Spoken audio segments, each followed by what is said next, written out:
c'est laisser cette liberté aussi aux gens avec qui tu parles de s'exprimer. Et naturellement, quand ils vont discuter, ils vont lancer leur conversation. Mais c'est lui qui t'a tendu la perche quand même. En fait, c'est attendre, écouter, avoir une écoute très attentive de ce que la personne elle dit et ensuite relancer sur des trucs qui t'ont intéressé.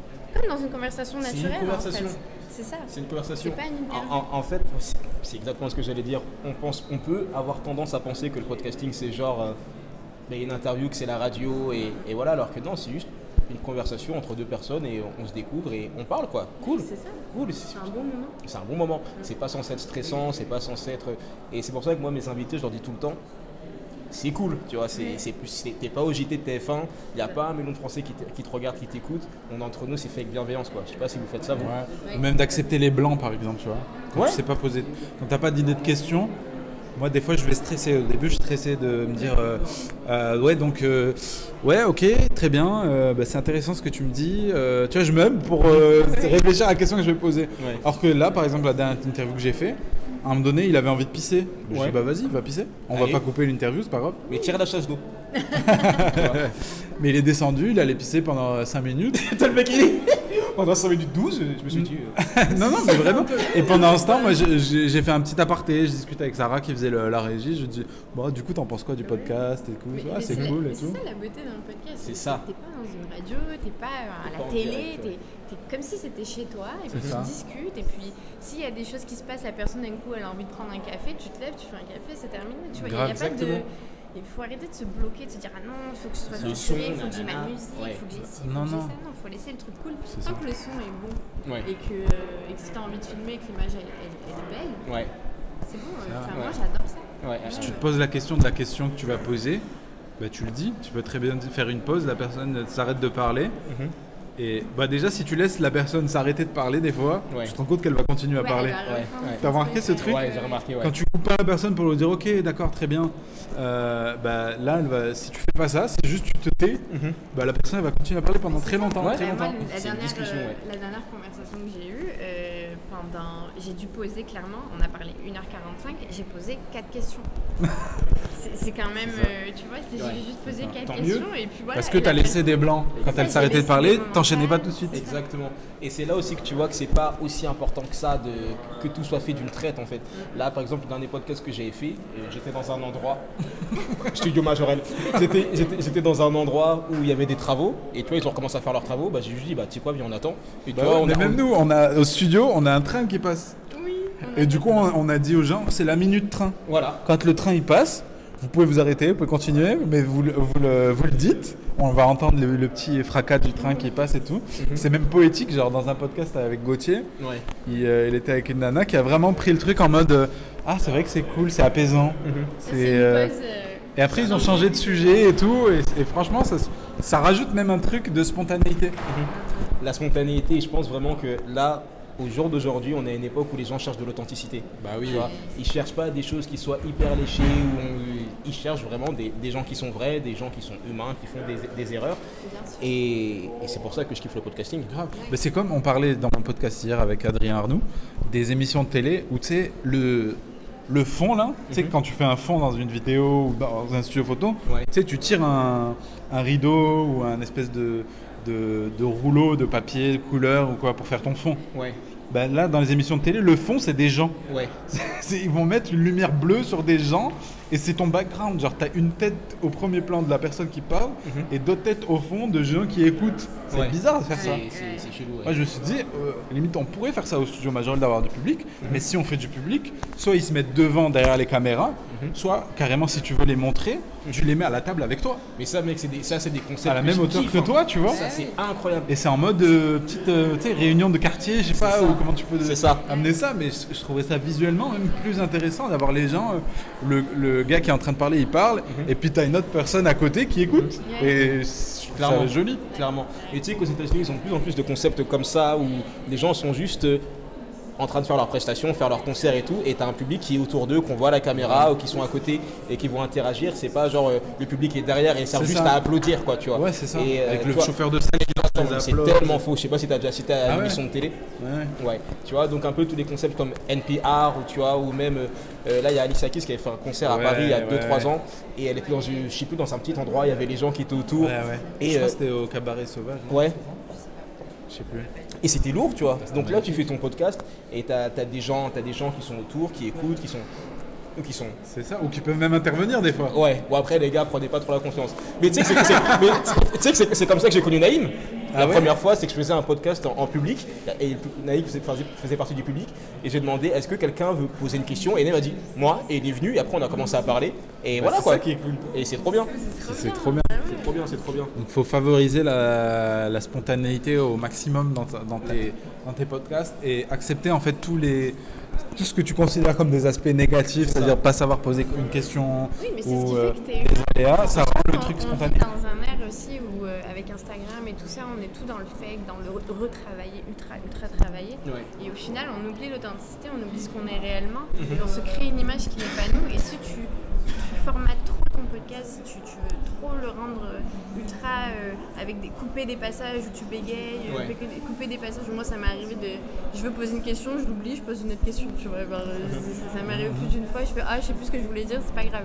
Et il faut rester dans ça parce que dans la vie de tous les jours c'est ce qui se passe et c'est ce qui va faire que peut-être tu vas en rigoler avec ton invité, peut-être que tu vois, et c'est... Je pense même ça va te détendre ton invité, ça va te détendre parce que si c'est trop formaté, ok j'ai une question, ça, et au final, si tu as trop de questions que tu as écrit ou que tu as dans ta tête ou tu veux poser, tu vas pas écouter ce que la personne elle dit. C'est ça. Et peut-être tu vas passer sur quelque chose qu'elle est en train de dire et qui est hyper intéressant. Et c'est exactement pas ce qu'il faut faire. Et ça c'est hyper cool que vous dites ça parce que par exemple les gens qui veulent venir au studio Majorel, ils vont pas se dire que c'est parce que c'est un studio, voilà, que tout doit être propre, que tout doit être carré, que c'est one take, c'est non mais tu te rates pas, on est en direct. Même là pour l'instant je devrais pas dire ça, mais pour l'instant au studio, t'as pas en termes de son, c'est pas la qualité d'un studio. En soi on pourrait, si vraiment on a des gens qui veulent une qualité genre studio musical, tu sais, genre les murs feutrés et tout, on l'a en bas, tu vois, on pourrait le faire. Mais nous on ne le propose pas parce qu'on préfère être dans un grand espace. Certes il y a un peu de reverb, il y a un peu de trucs, mais au moins t'es à l'aise, t'as des beaux fauteuils, t'es tranquille. Et c'est ça l'essentiel, c'est pas d'avoir une qualité de son incroyable, tout. On a des bons micros, on n'a pas le top de ce qui se fait dans les micros. Parce que c'est pareil, c'est pas ça qui est important. Ça vient après ça. Les gens véritablement font une fixette sur le micro, sur le son et tout, mais en fait juste soit audible, soit audible et un son correct, tu vois. Après on peut toujours chercher à faire mieux, il y a des choses, tu vois, il y a des procédés, placer le micro, etc.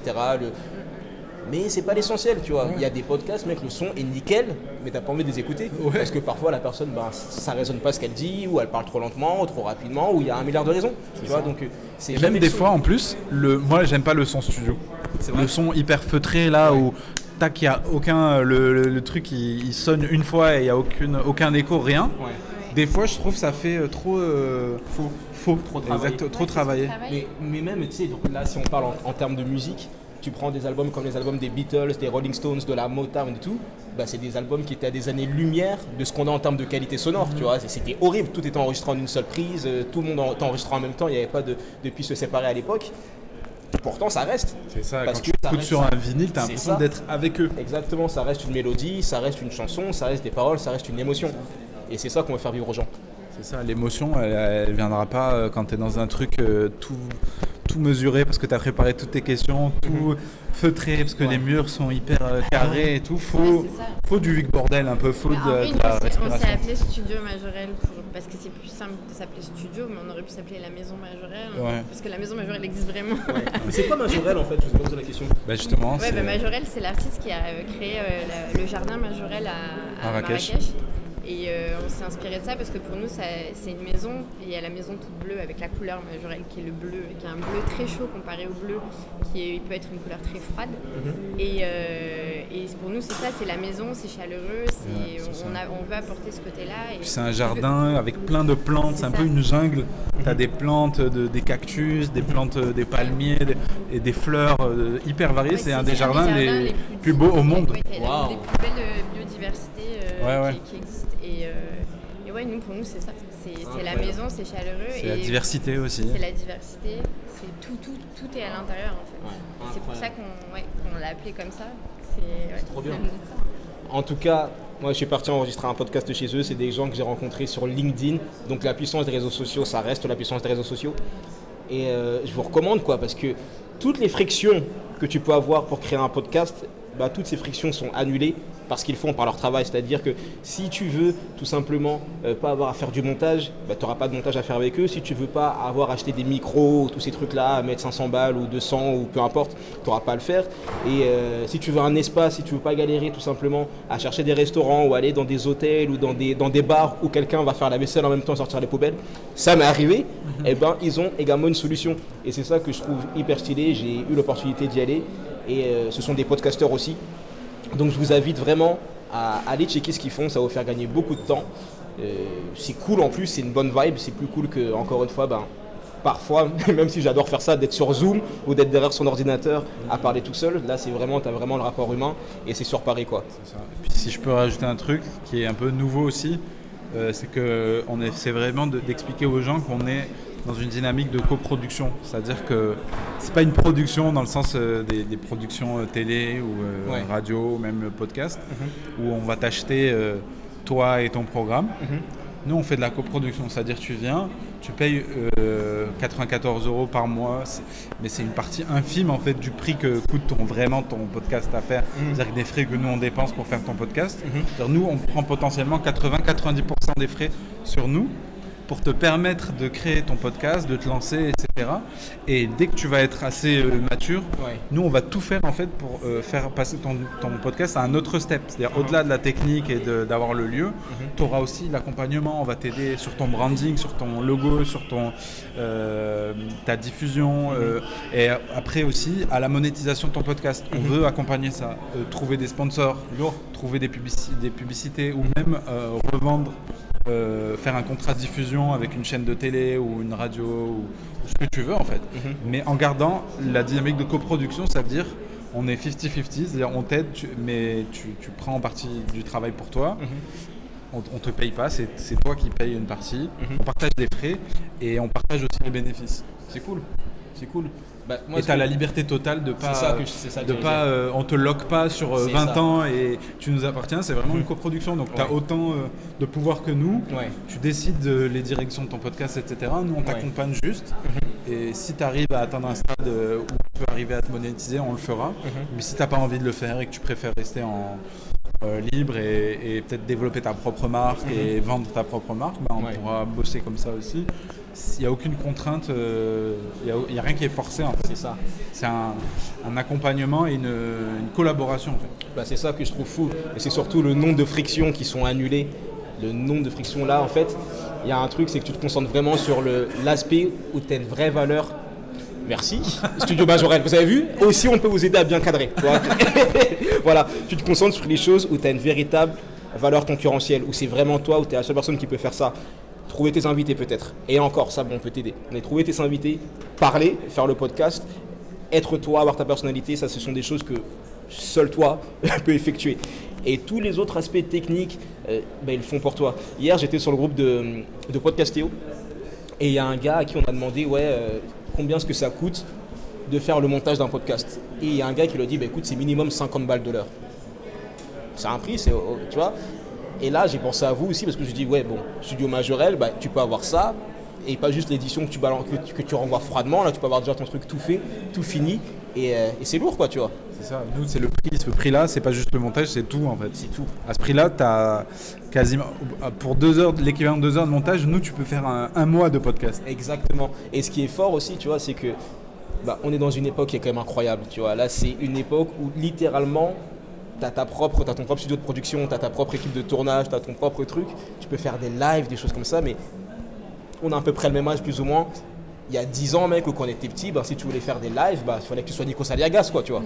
C'est clair, là on arrive à une époque où c'est accessible à tout le monde. Ouais. Et il faut en profiter. À la prochaine. Peace.